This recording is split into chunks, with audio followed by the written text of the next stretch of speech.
Excellent. A very warm welcome to everybody that's made it out this afternoon and for those watching online. Welcome to another message of hope from the Ammanvale Gospel Hall.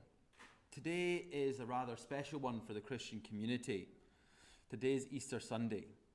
This is the weekend in the year that is most special to a Christian. I love Christmas when we remember God taking on human flesh. But Easter is really where Christmas was leading to.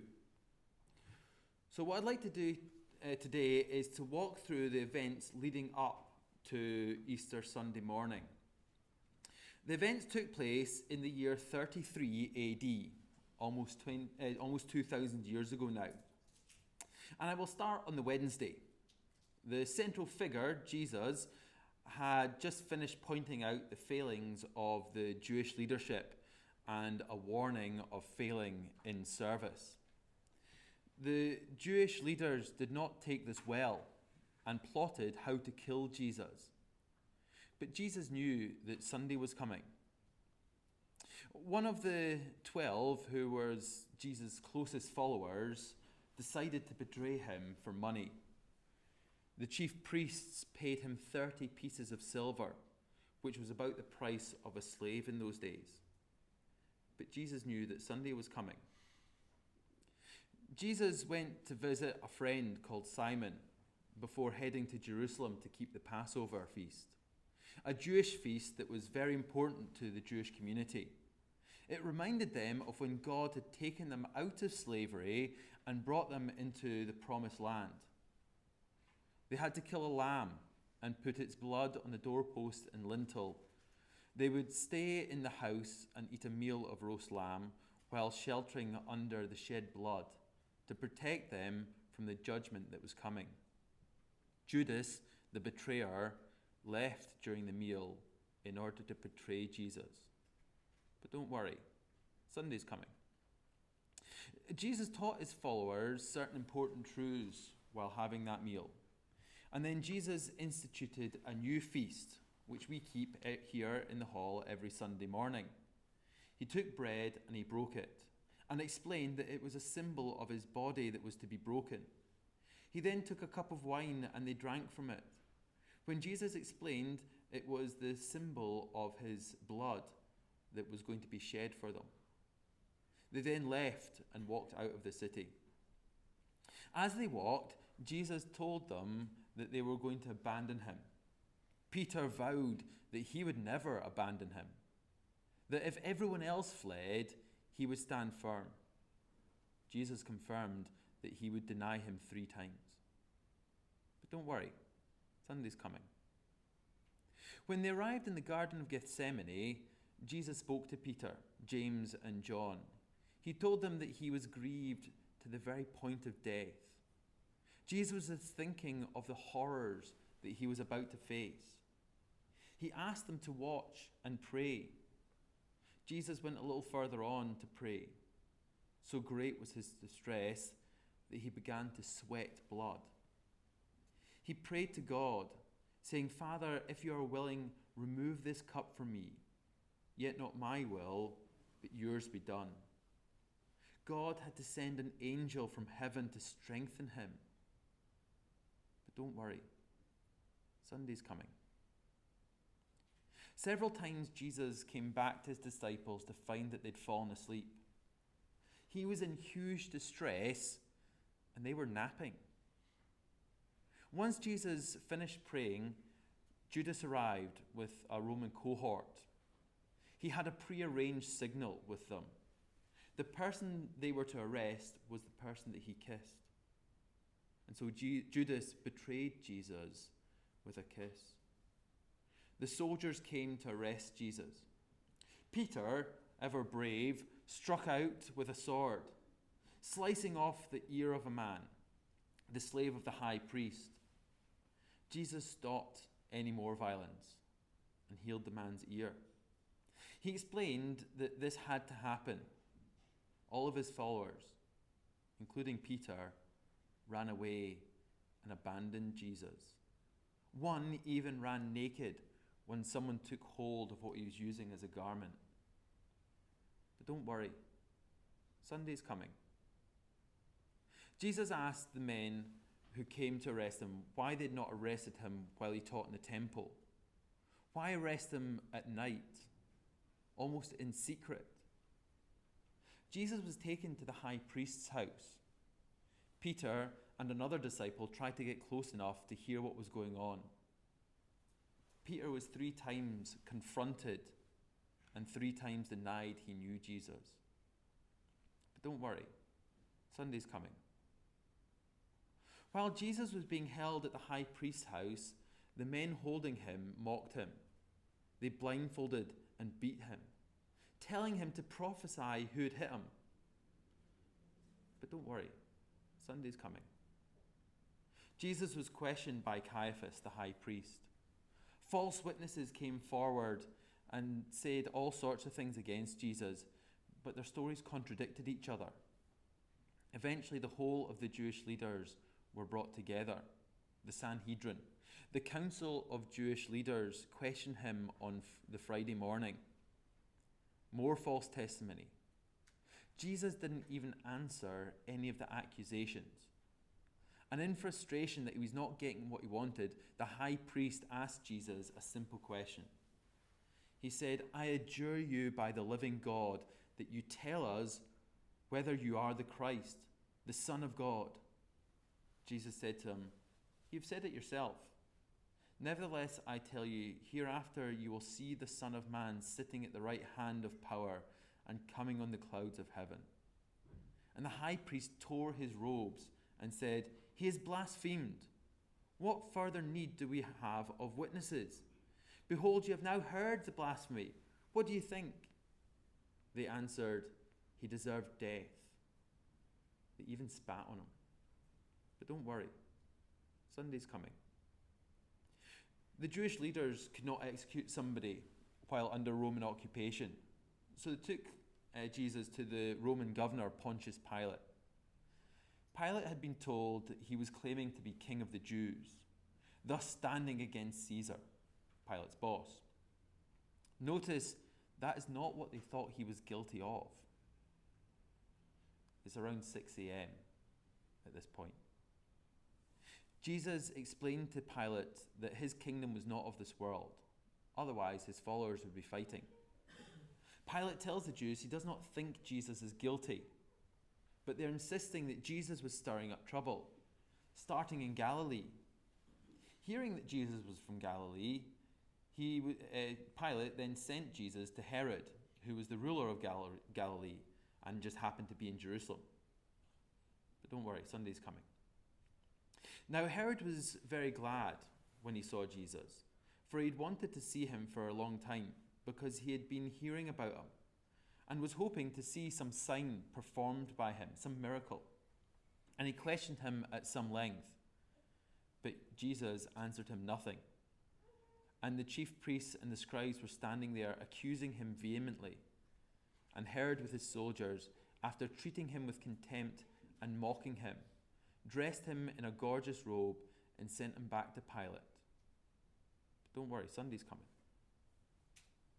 Pilate was amazed that Jesus did not say anything in his own defense. He knew that the Jewish leaders were envious of Jesus, and that is why they'd accused him. While he was sitting on the judgment seat, his wife sent him a message saying, "Have nothing to do with this righteous man, for last night I suffered greatly in a dream because of him."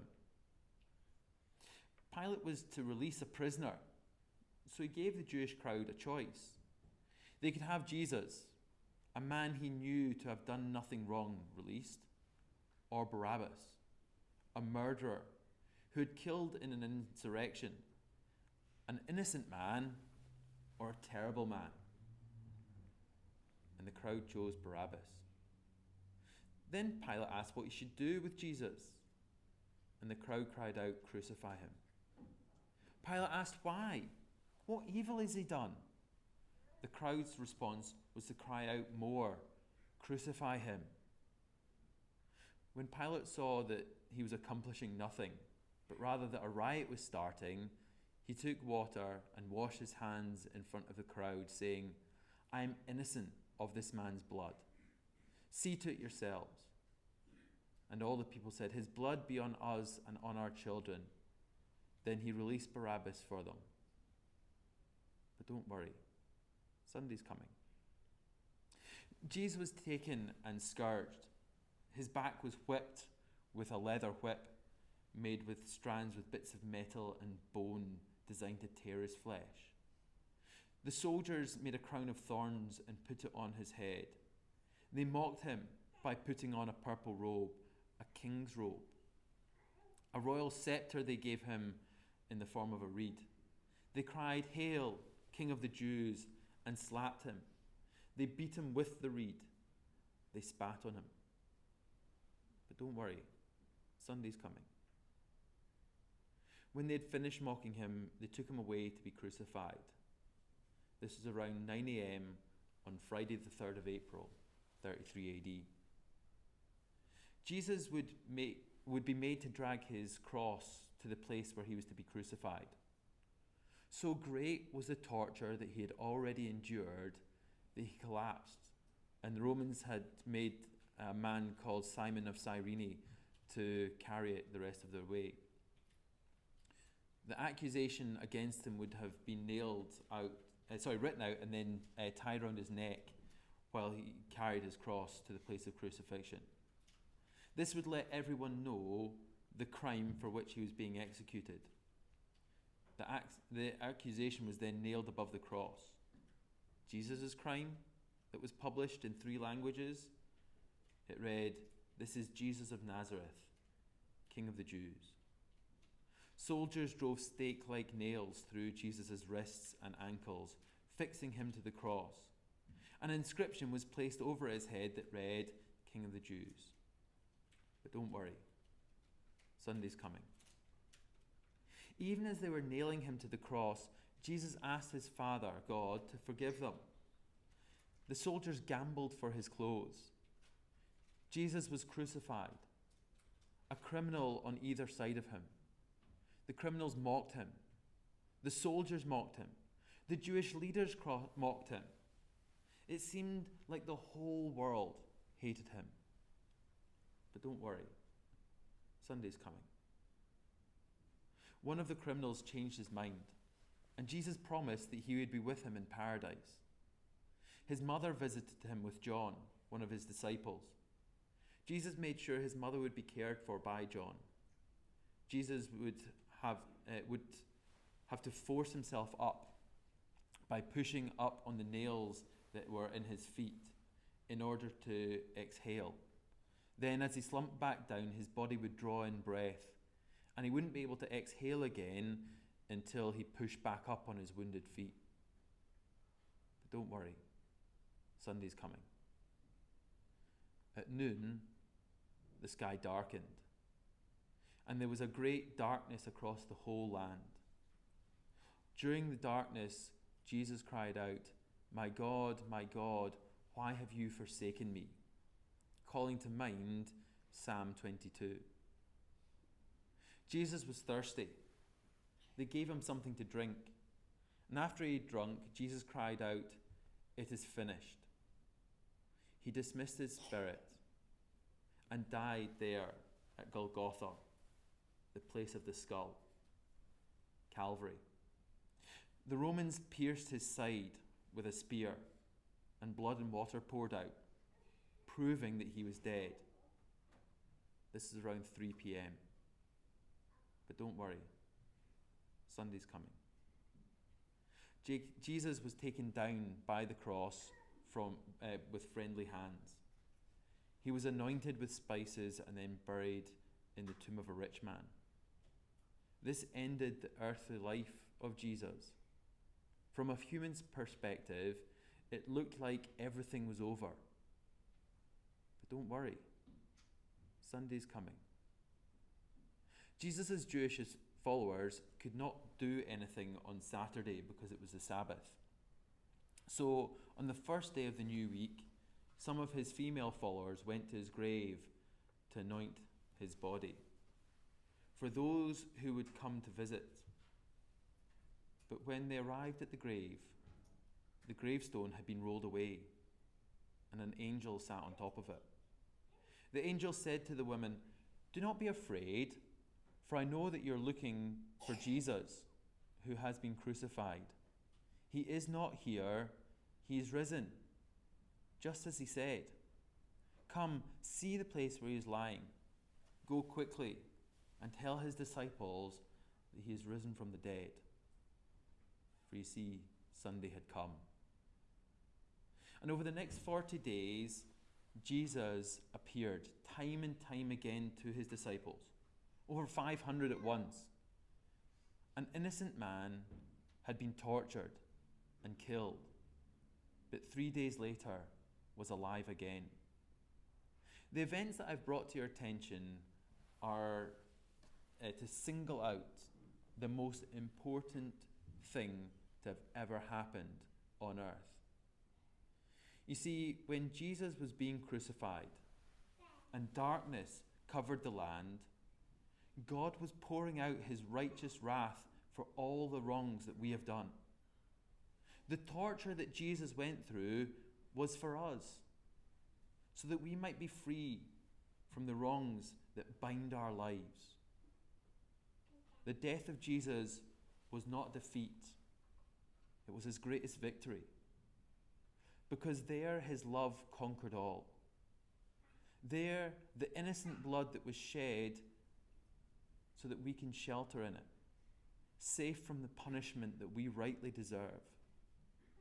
His resurrection proves our victory in Christ. It is the evidence of our glorious future with God.